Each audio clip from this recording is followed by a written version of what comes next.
Ladies and gentlemen, I am Master Sergeant Melissa Perez, and I am going to be your narrator for today's ceremony. On behalf of Major General Jeffrey G. Lofgren, welcome to the award presentation honoring the Bronze Star Medal with Valor recipient Colonel James A. Ruffer. IWS Alerts needs your updated... That's not a part of the ceremony. As a reminder, military guests will render appropriate honors during the playing of our national anthem. We invite our civilian guests to stand and place your right hand over your heart during the national anthem. I'd like to take this opportunity to welcome family, friends, and our civilian and military distinguished guests in attendance today. Thank you for supporting and honoring Colonel Ruffer in his moment of achievement. Please remain standing for the official party and the playing of our national anthem.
The Bronze Star was authorized in 1944 by President Roosevelt at the specific request of General George C. Marshall, U.S. Army Chief of Staff.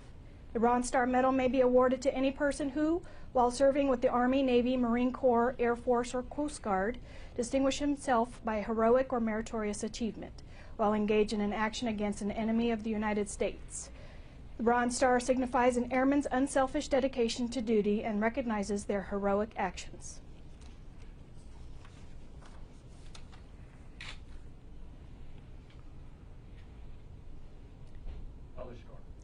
Attention orders. This is to certify the President of the United States of America, authorized by Executive Order 24 August 1962, has awarded the Bronze Star Medal with Valor to Colonel James A. Ruffer. Lieutenant Colonel James A. Ruffer distinguished himself by heroism while engaged in ground operations against an opposing armed forces near Panama City, Panama, from 7 April 1989 to 23 December 1989. During these dates of imminent and actual hostilities between United States forces and Panamanian Defense Forces, Colonel Ruffer demonstrated exceptional courage and initiative as a key individual in the medical care and rescue of an American citizen held hostage by Panamanian forces hostile to the United States. In the absence of specific direction, Colonel Ruffer forced contact when hostage had no other support, helped save the lives of 2 Americans, and provided the intelligence necessary to assure the hostage rescue mission's success.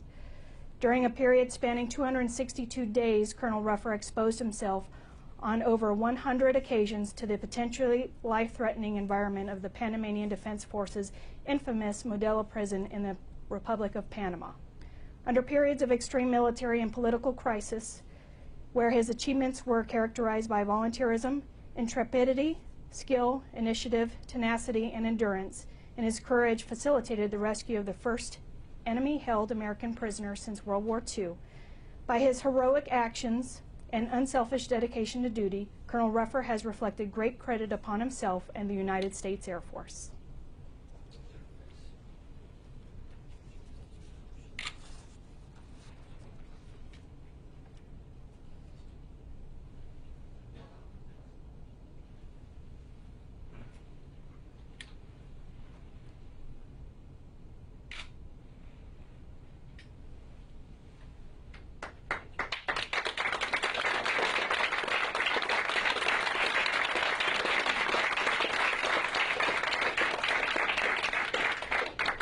Ladies and gentlemen, the Commander, Major General Jeff Lofgren.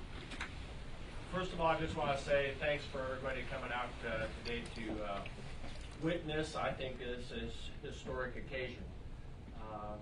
It's not very often that you get to be in the presence of, I think, a true hero, somebody who put their life on the line at a time when probably most people didn't even know anything was going on.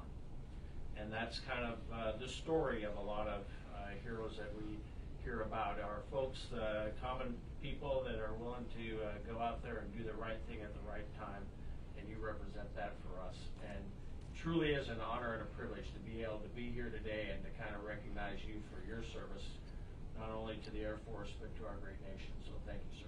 Appreciate it. Thank you, General.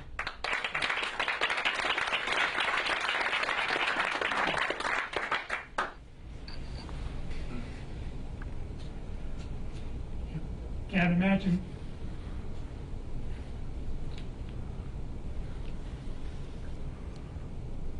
what it means to me to see you all here. Thank you for taking the time to come and recognize me. I waited 24 years for this medal. I never sought medals. I served as a Marine fighter bomber pilot in Vietnam. Sometimes people would call you up and ask you if you'd write them up, and they'd write you up, and I was just too young to think that that was the right thing to do. I thought if you deserved a medal, it just came. But I kind of thought that I might receive a medal for Ome Dell Prison. That was United States Delta Force, by the way. I worked closely with them, having to come up with the information they wanted and try not to get caught while I came up with it, being the only American in uniform allowed into the prison. The president threatened visa restrictions if they didn't let an American doctor see the hostage.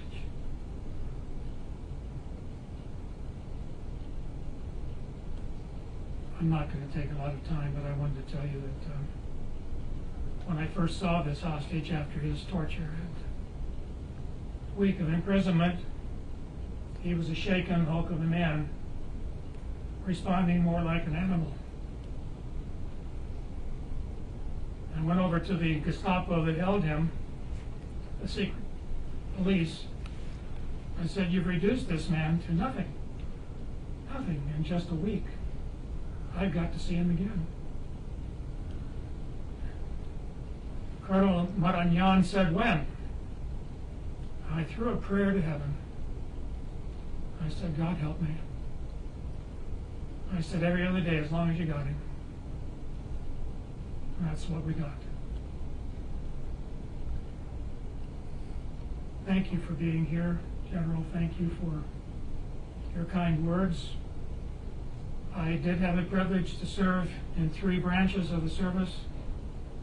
First as a proud Marine when I was in my early 20s. I came home from Vietnam and went to medical school and became a physician. The closest I could get back to the Marine Corps was the Navy.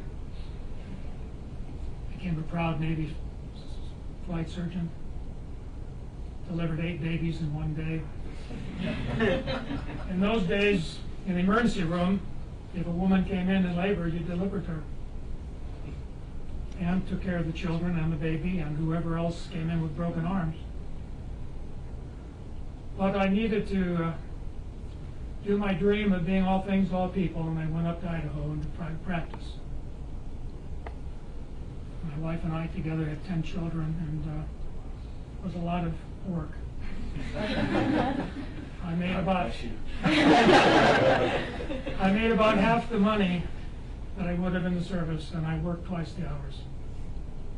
And so I called the Air Force up, and I said, "You need a flight surgeon."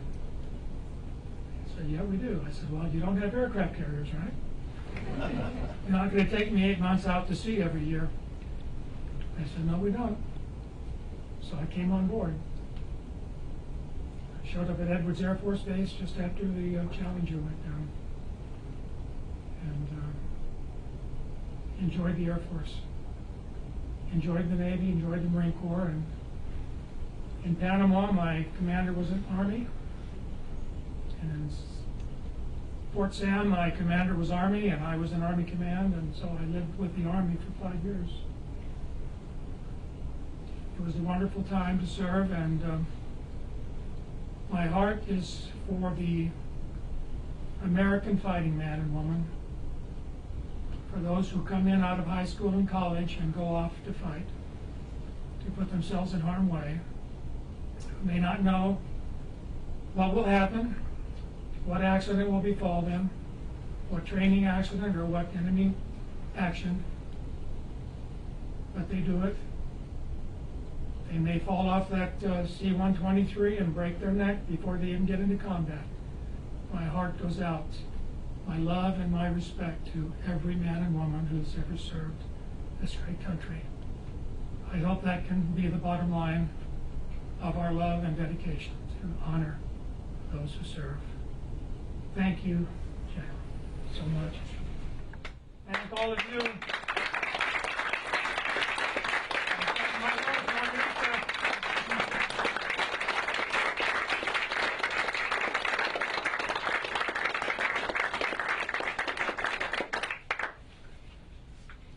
Please come up here and we'll follow through and let everybody give you a chance to shake their hand. I didn't get to thank Master Sergeant Melissa Perez, but thank you so much. You're welcome, sir. She brought me into this. Good. All right, thanks. Everybody come please up and shake the hands. That concludes today's ceremony. Please come forward.